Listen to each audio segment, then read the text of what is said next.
So, ginagawa na ang... Sinulbot po ito? Oo. Ayan po ang sinulbot.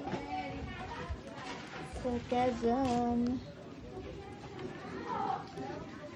Nagbayad kita dito. Ha? Kasi. Ano? Kasi puti ang init. Bukas mo muna po. Happy birthday. Yan po ang tinatawag na sinulbot. Yun ang sunod. Ayan ang sinulbot. Kalamay na to. Kalamay to. Kalamay. Ito po yung sinulbot. Okay. Everybody, this is sinulbot. Ayun, And yung kalamay. ginagawa. Yan na.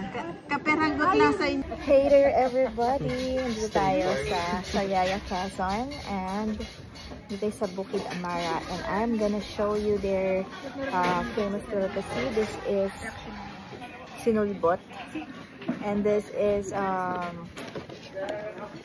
tawag dito? Yung Kalamay. glutinous rice, tita?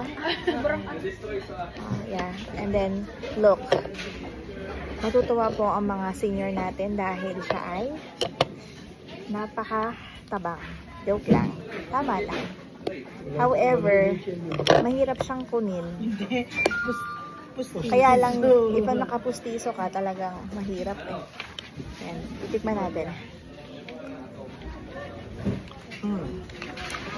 Tabang siya. Masarap siya sa kape na lako.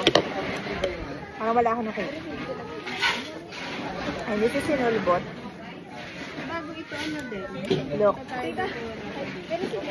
Parang wala akong nakita. And Ala, dali ka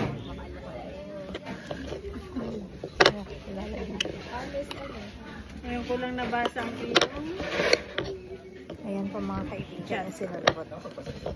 Titikman natin yung sinulbot. Anong lasa? Kaya lang. Hindi ko makuha.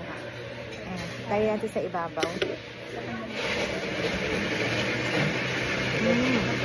Mas matamis yung sinulbot.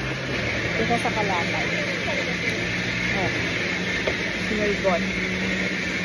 Kalamay. Tita, magkano yung sinulbot? Hindi ko alam, 400 lahat ang binigay. 400 pesos po lahat. Okay. Kain.